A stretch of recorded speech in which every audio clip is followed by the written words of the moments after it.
All Hit Radio.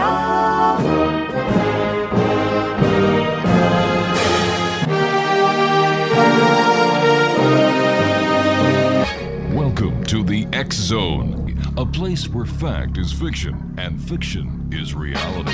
Now, here's your host, Rob McConnell.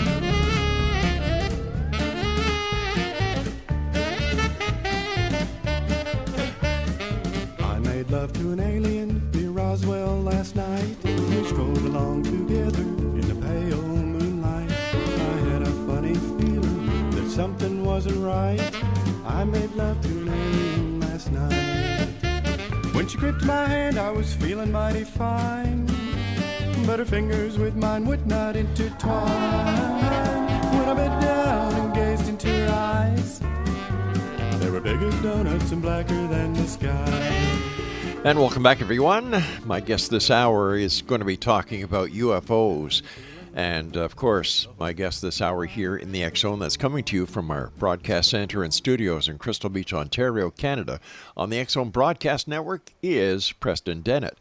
And, you know, if I was to give you a total rundown of all Preston's book that he's written, it would take the entire first 12-minute segment, because that's how many books this young gentleman has done. I'll just name a few of them.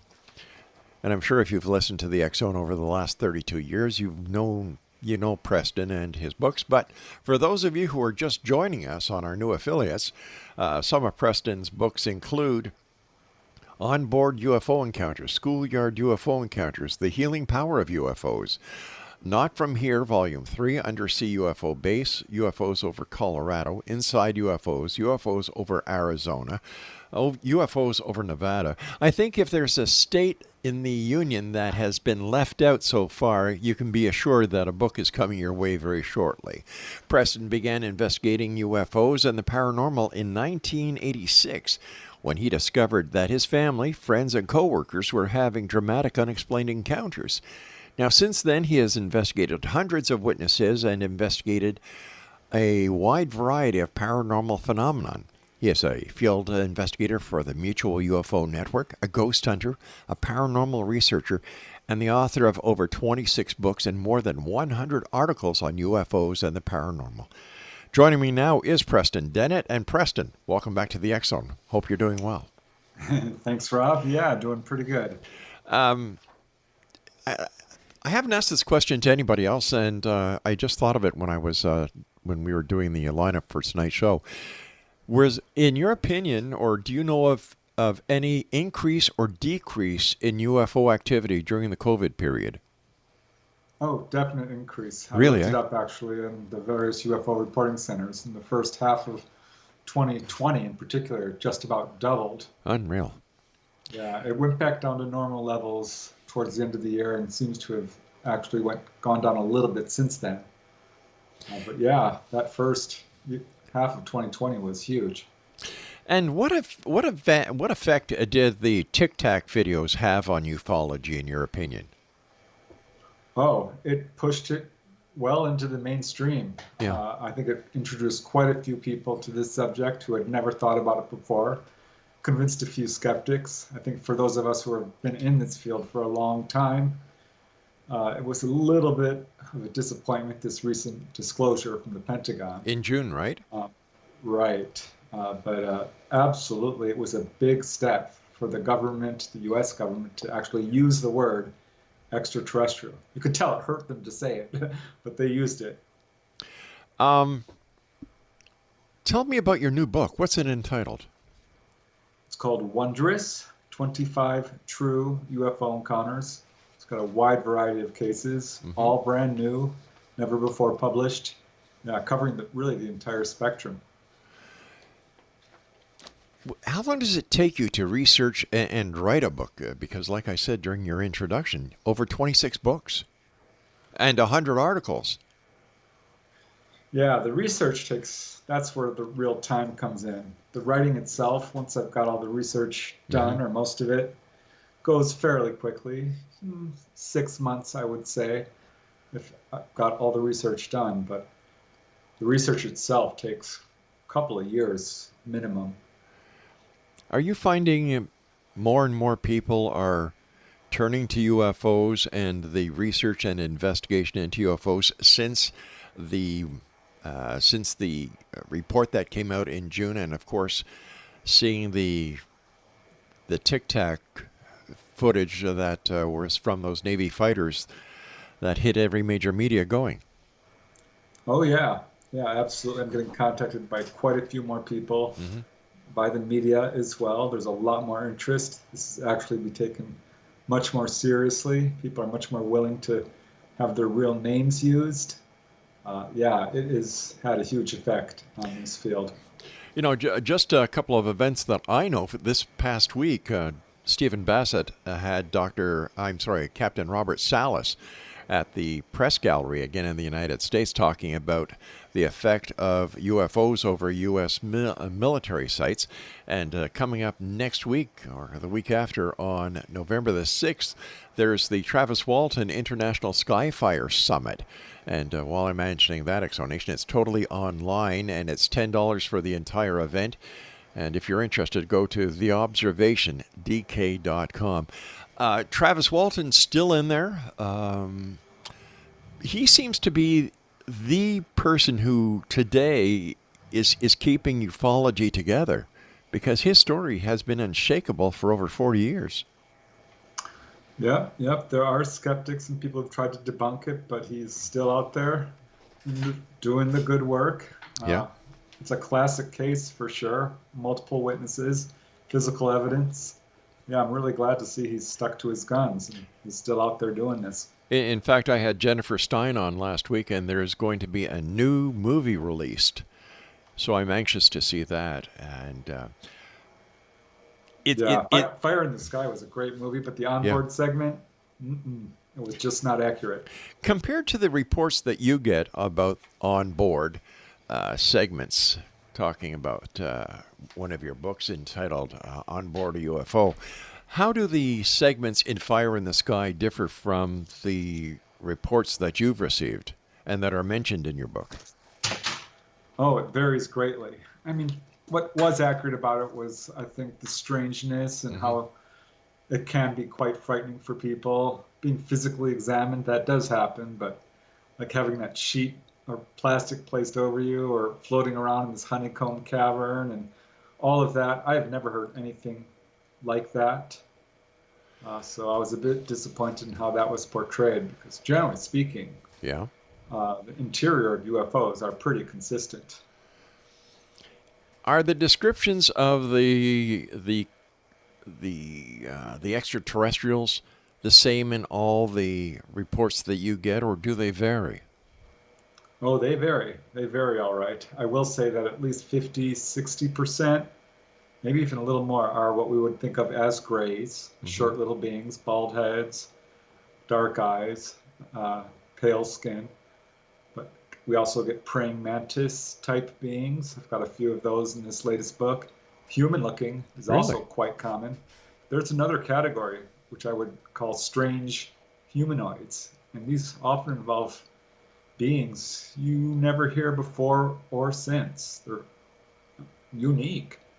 So it's hard to categorize. What kind of reports are you getting now? Are the reports changing, or are the reports just staying the same? Is there anything new that is coming across your desk? Oh yeah, I would say each case has a little bit of new information in it. To a certain extent, you can predict what a person's going to say if they, say they've been taken on board. I'm not surprised when they describe a round room, indirect lighting, being laid out on a table or a dentist-type chair, this sort of thing. But each case absolutely does have unique elements. Like one lady, she described being taken on board, and she said there was a couch on board and a carpet and what looked like a TV. Huh. And I'm like, oh, really? She says, yeah, I know this was a craft. The walls were different. There was a door. It looked really different. I felt like they had sort of dressed it up like a living room to sort of reduce the fear factor, which is something I have heard before, but not often. How about alien abductions? Do you still get reports of those? Oh, absolutely. Really? Yeah, this is still going on. It takes a while, I think, for people to find the person to talk to or to work up the courage to go public. Right. But I know a guy in England, he's still currently having encounters. A lady in Florida, a lady in Maine, a lady in Indiana. Yeah, it is absolutely still going on. Do these people have anything in common? And I'm going to have to ask you to hold on to your answer for that, because I just looked at my clock and Craig told me that we're running into a commercial segment. So, Preston, stand by, and thanks very much for joining us. A lot of questions are being asked now by the public. Is there a conspiracy to withhold the information about UFOs, extraterrestrials, about alien abductions? What is behind it all? And why aren't we being told the truth? These questions and more hope to get answered here on the X Zone from our broadcast center and studios in Crystal Beach, Ontario, Canada. If you'd like to send me an email, xzone@xzoneradiotv.com, on all social media sites, Xzone Radio TV. And of course, you can always find us on Simul TV on the X Zone TV channel. Check them out at www.simultv.com. We strolled along together in the pale moonlight. I had a funny feeling that something wasn't right. I made love to an alien last night. When she gripped my hand, I was feeling mighty fine, but her fingers with mine would not intertwine. When I bent down and gazed into her eyes, they were big as donuts and blacker than the sky.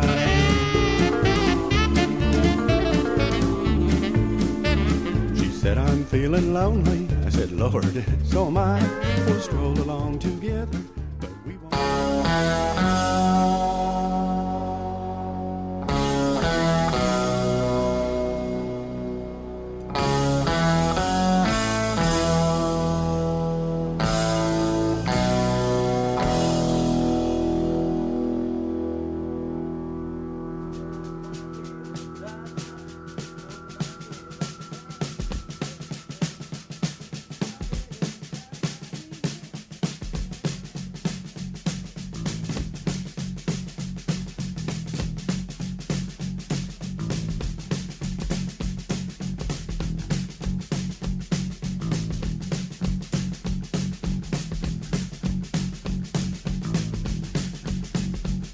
I've been driving all night, my hands wet on the wheel.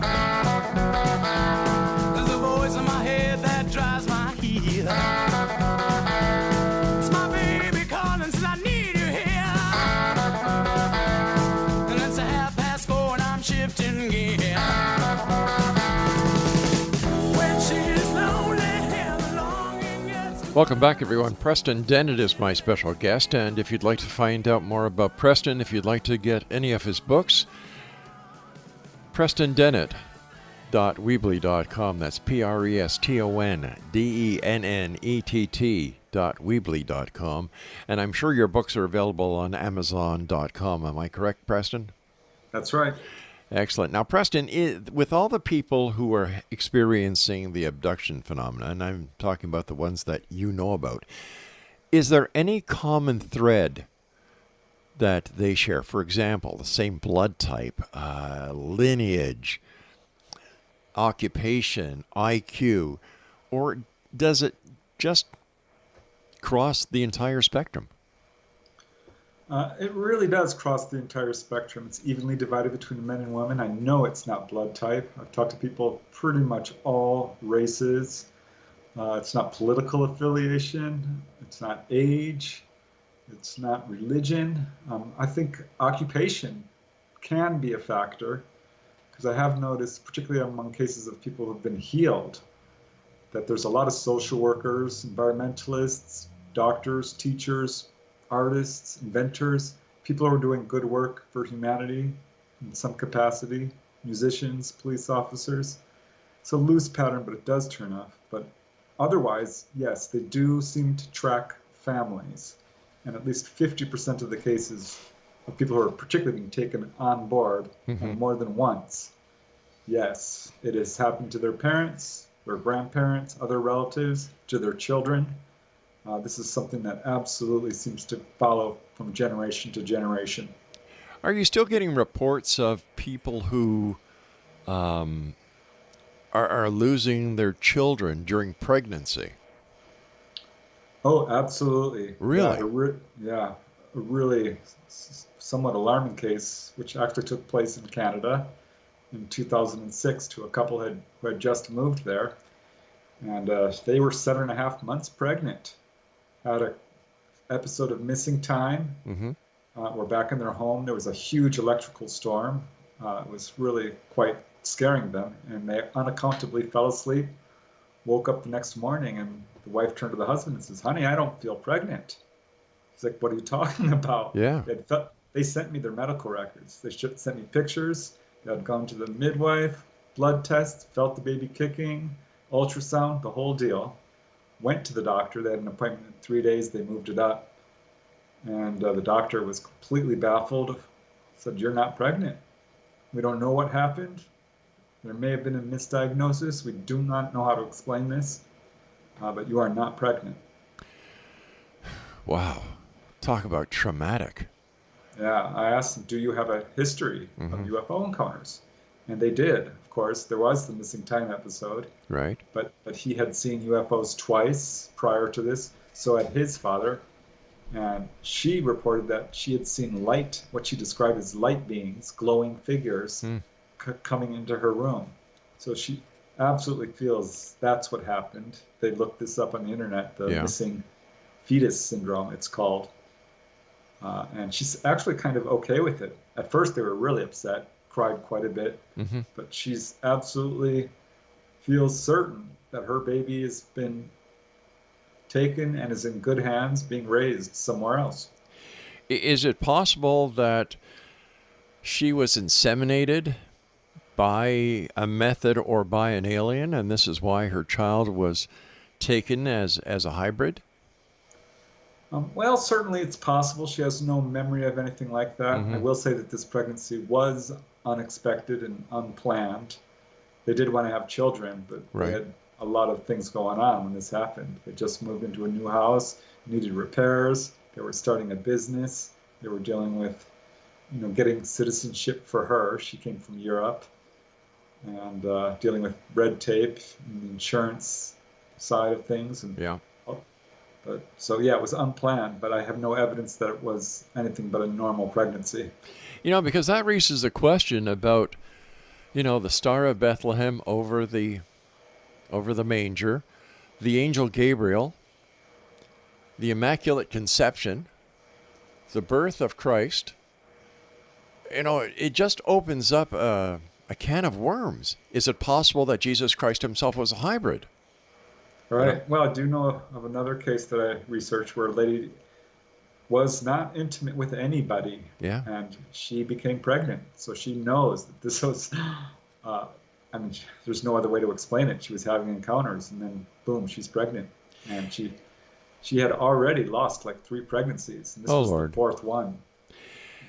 Now, do these people who lose their children who have been yet born, do they ever get to see them again? Oh yeah, she certainly did. She saw him as a child. She was taken on board, and later saw him as a full-grown adult. I'm also talking to a lady in Florida. Same thing. She had a missing pregnancy, got to see them as little children, babies, and he actually came and visited her in her kitchen and introduced himself, said, "We're watching over you." She asked him how old you are. "How old are you?" And he says, "I'm about 25, as you would think of it, but I'm actually a little bit older because we move around in a different time stream," is how we kind of put it. So, is it possible, in your opinion, that the angels of yesteryear that were written about in the Bible were actually ETs? Oh, yeah. I think there's a possibility that has happened, and that's been interpreted as angelic. The lady I mentioned who lives in Maine was actually told by the ETs a bunch of information. They told her, "We need to stop putting out the greed and negativity. We're on the pathway to destroying our planet. They've been manipulating our genes for generations, including dogs and cats. to sort of elevate their emotional intelligence to make them better relate to humans.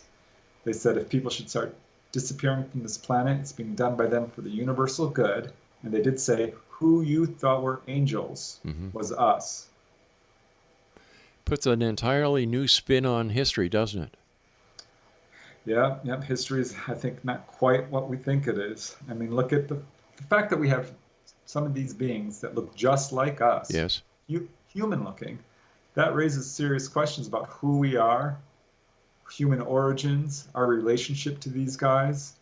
Because it's clear this hybrid baby phenomena may be a lot older than we think. Because some ancient writings, whether you're talking about the Bible or other cultures, indigenous cultures, talk about intermating with the gods, in quotes, and this sort of thing. That's right. Doesn't it say in the Bible that the Nephilim came down and laid with the fair maidens of earth? Exactly. Yeah. So I mean, that's one way of looking at it. But this could be. I mean, we know they've been around far longer than our recorded history, because we have hieroglyphs that point towards this. We have petroglyphs. Yeah. Indigenous cultures have an oral tradition about sky people. The native Canadians talk about the thunderbird, thunder gods. Right. Yeah, like it's all there. The evidence is all there. So why don't we just basically say, okay, this is it, and go to the leaders and say, well, what are you hiding? Why are you hiding it? They've been here for this long. They don't seem to be any threat to national security or a threat to humanity. So why don't we just say, welcome?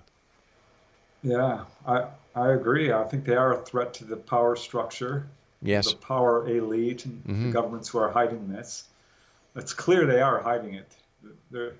It's not speculation. There is a cover-up. It's easily demonstrable. As to why it's taking place, I mean, that's more difficult to answer. I have spoken to some whistleblowers. I've been sitting on a few accounts which I was able to publish in this latest book, including one gentleman who was actually on his deathbed in a hospital and really wanted to do his part towards disclosure. Right. And he described how he was a contractor for the military working on a project at Edwards Air Force Base, which, if you know anything about Edwards Air Force Base here in California, it's neck deep involved in UFOs. Yeah. But he saw what appeared to be a UFO floating in a hangar. Short or a tiny little thing like a sports car, no windows, just levitating there. And he turned to his employer and says, "What's that?" And his employer refused to answer until a year went by, and he needed to hire this guy that I interviewed for another job. And the guy interviewed says, "I'm not doing it unless you tell me what we saw." And his employer capitulated and said, "Okay, but you can't tell anybody." And said, "What you saw was not a UFO, but it was reverse engineered from alien technology. Right. It's a craft that uses counter-rotating magnetic fields." Preston, I've got to take my news break. Please stand by, my friend. Exonation Preston Dennett will continue this story on the other side of the news as we continue here in the X Zone from our broadcast center and studios in Crystal Beach, Ontario, Canada. I'm Rob McConnell. Don't go away.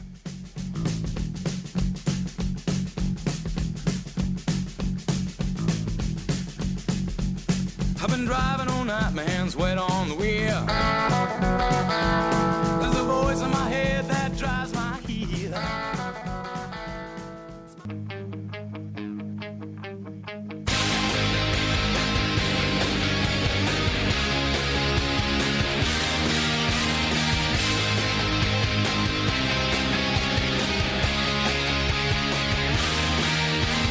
I'm sick of being alone. When are you coming home? Just a glimpse of your face. I can remember smelling your hair. I'll meet you anywhere, somewhere that no one can retrace, somewhere where no one will know our faces.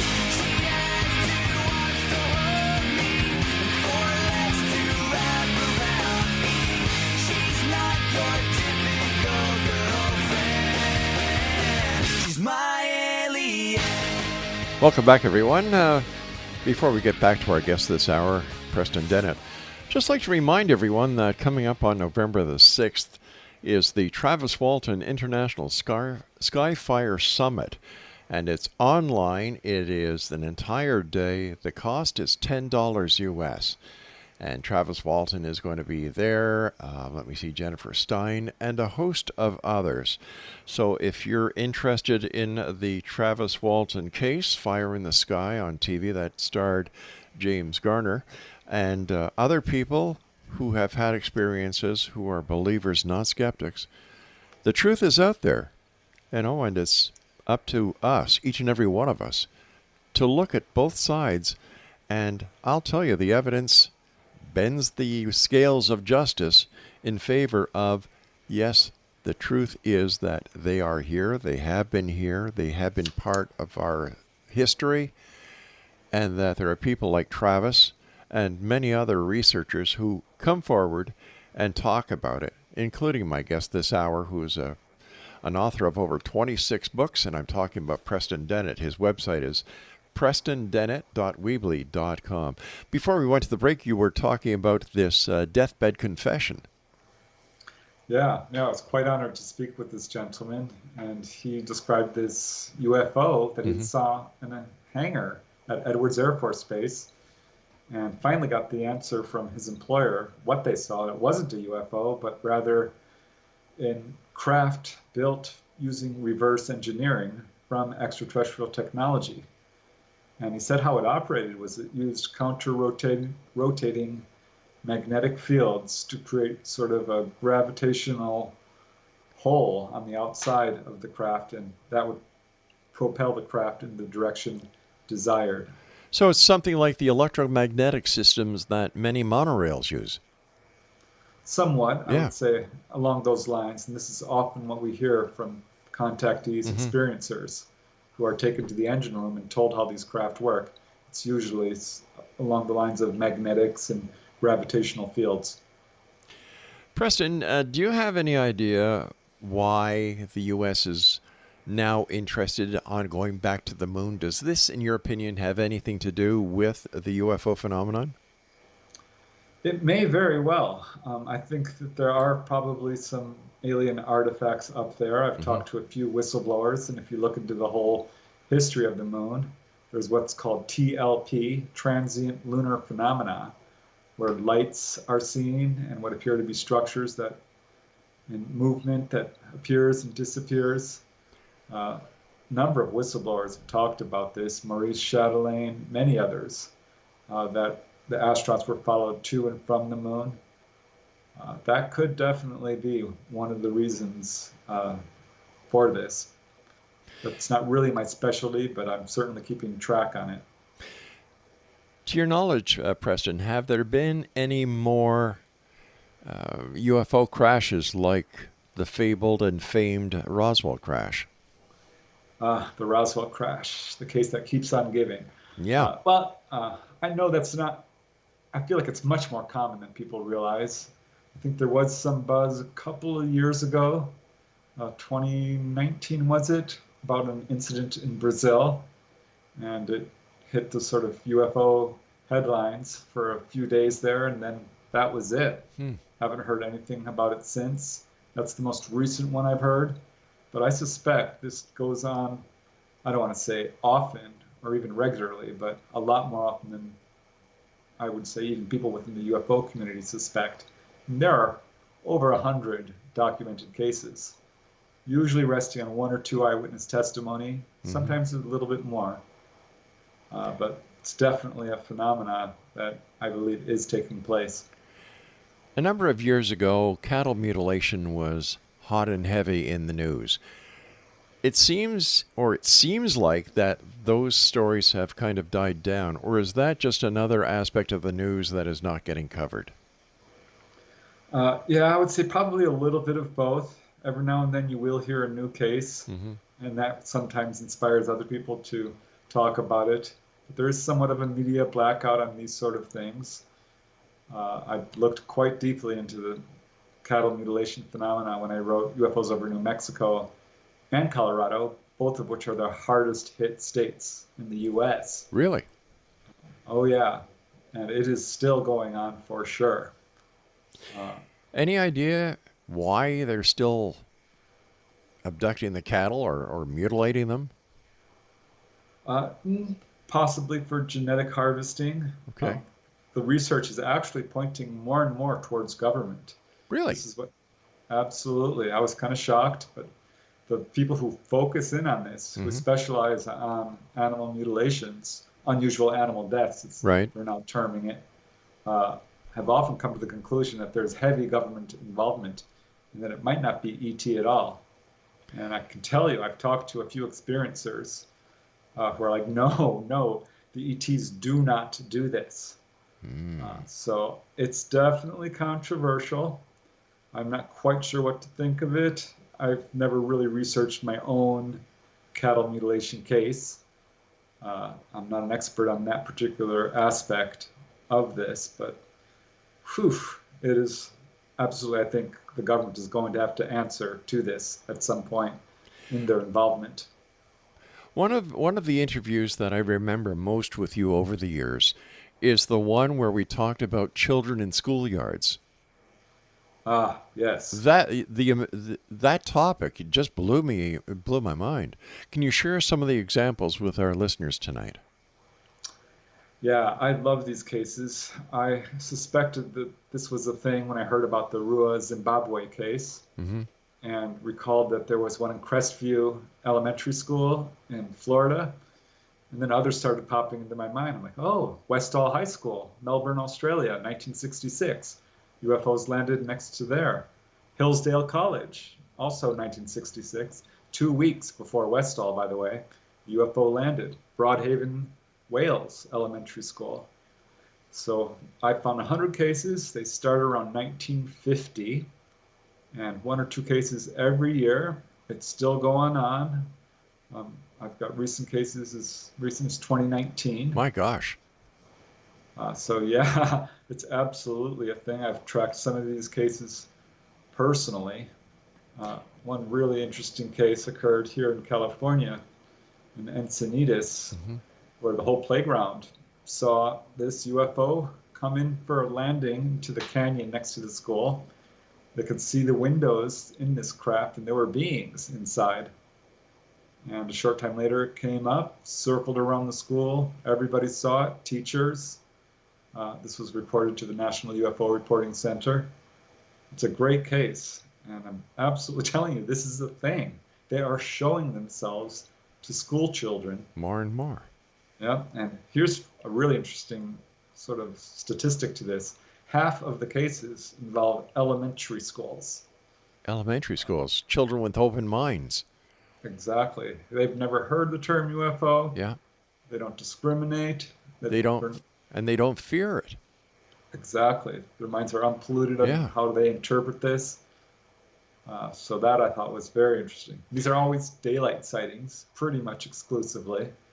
Very low level, long lasting, and in 30% of the cases, 30%, these things are actually landing next to the schools, and humanoids are coming out. You know, you've mentioned the Center for UFOs a number of times, and, you know, hats off to Peter Davenport and crew who do a great job of maintaining that site and getting the information out to as many people that are serious about looking into this phenomenon. Absolutely, yeah, he's doing great work. Yeah. I'm surprised that this subject isn't more popular than it is. It baffles me, but then again, you have to remember there is a government cover-up, and there's been a lot of our tax dollars spent on making UFO witnesses look like fools, like idiots, like liars, drug users, hoaxers. That's our tax dollars at work. You know, I can't understand how the cover-up can continue, especially since the government acknowledged that the Tic Tac gun camera film was real. Yeah, that was a big step, a big baby step, but it definitely moved the whole field forward a little bit. And honestly, I'm not so sure they did this completely voluntarily. Oh, really? Some of this footage was leaked, and I think they were forced to make statements about it, and they're starting to lose control over the situation and people's perception of this phenomenon. most people feel that our government and governments across the world are covering this up.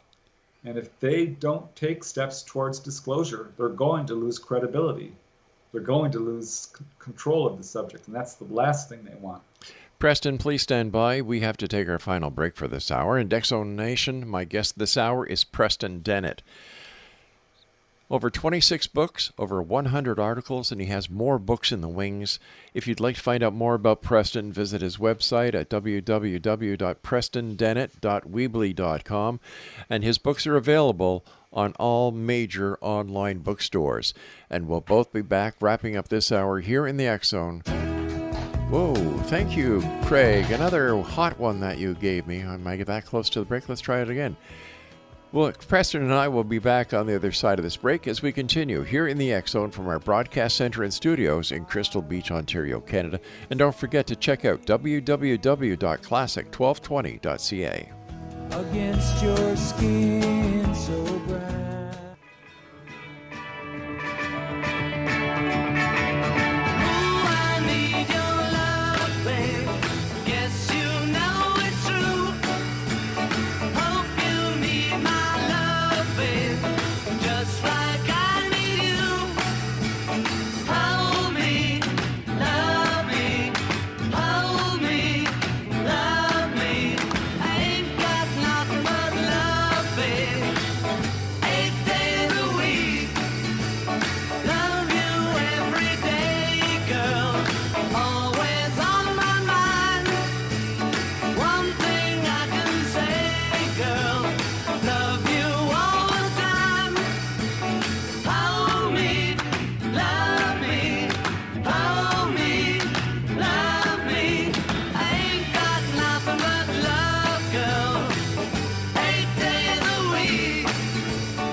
Welcome back, everyone. Preston Dennett is our guest this hour, and once again, his website is www.prestondennett.weebly.com.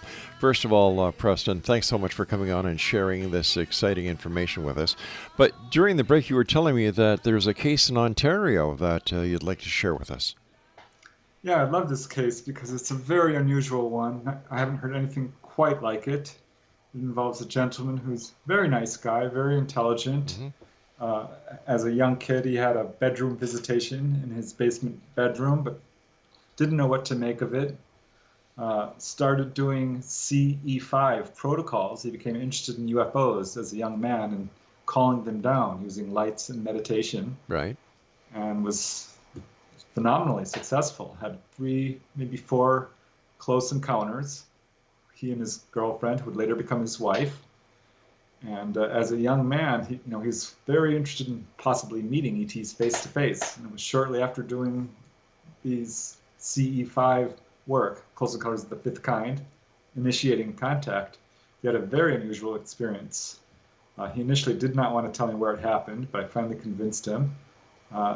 It was at Wasaga Beach.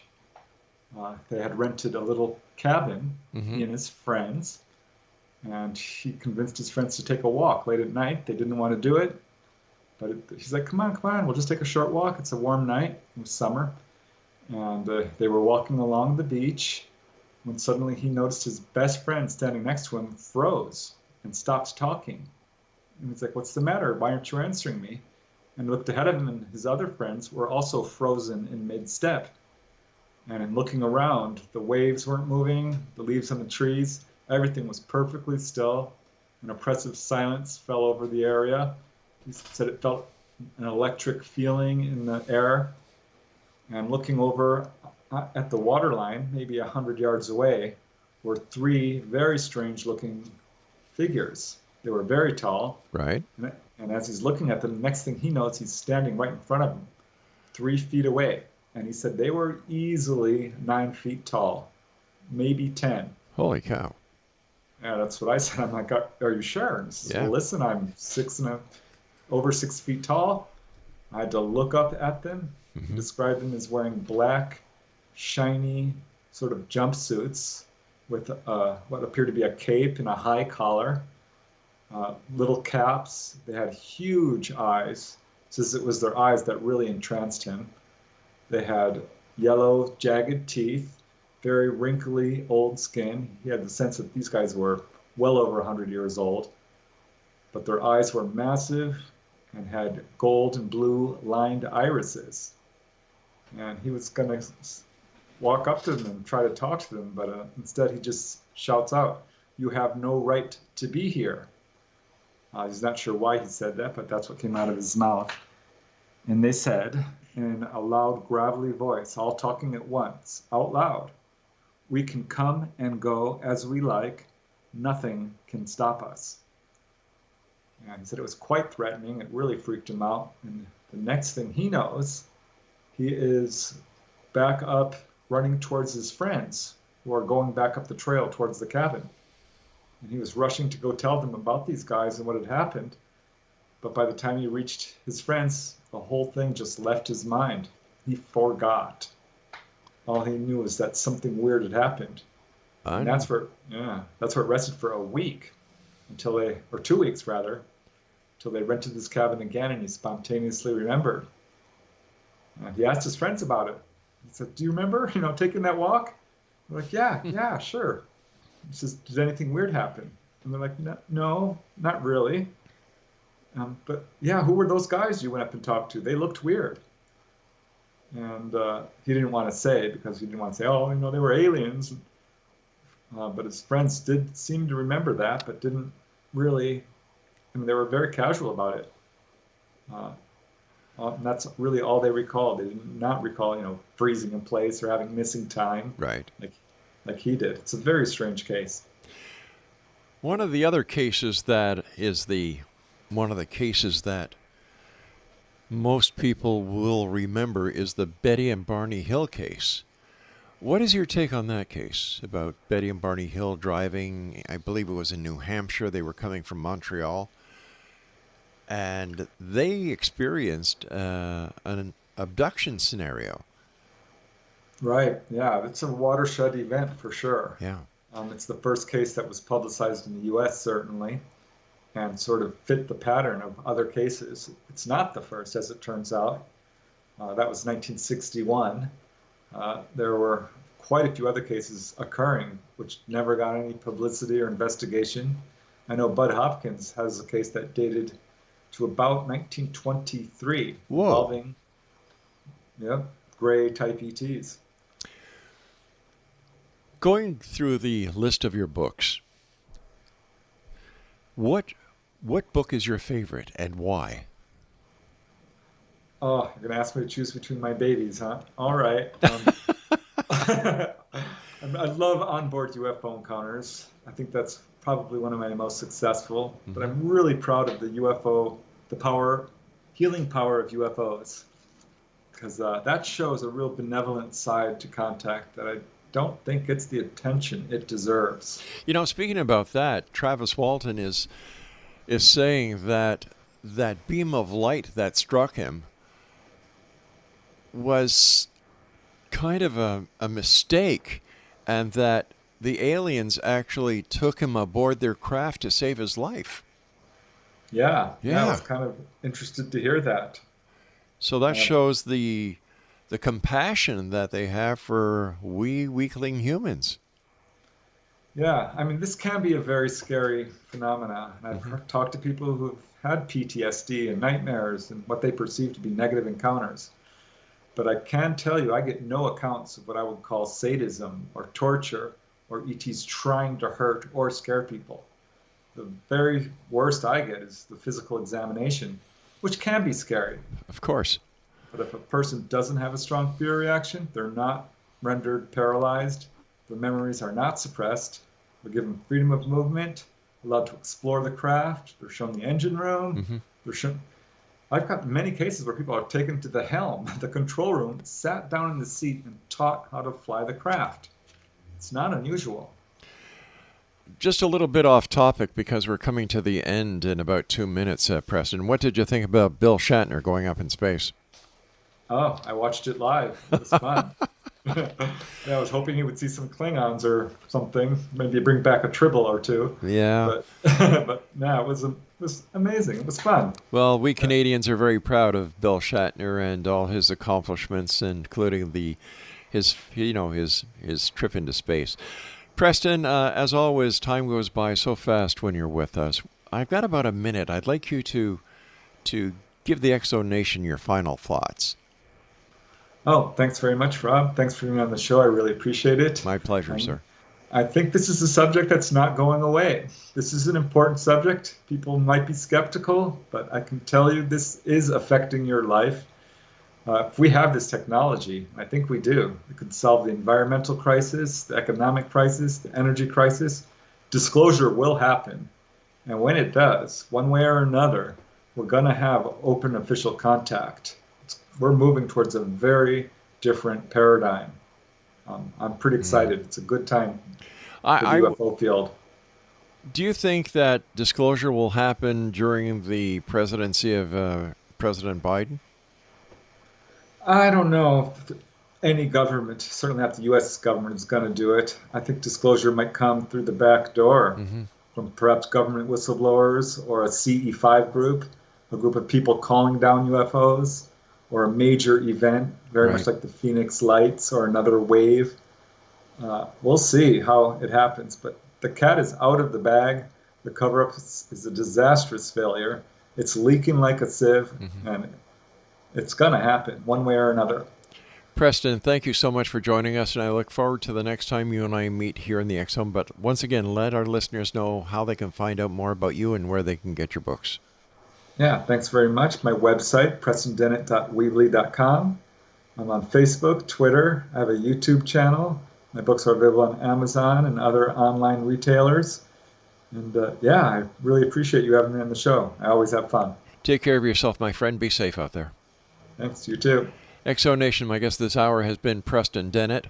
And Preston is a welcomed member of the Exo Nation. His website, www.prestondennett.weebly.com. When I come back on the other side of the news, Dr. Louis Turry joins me with some of his Nostradamus predictions right here in the X-Zone, because this is truly a place where people dare to believe and dare to be heard, Monday through Friday from 10 p.m. Eastern until 2 a.m. Eastern, right here on the X-Zone Broadcast Network. I'm Rob McConnell. Don't go away, and don't forget, check out www.classic1220.ca for the classic rock, classic music, and classic talk.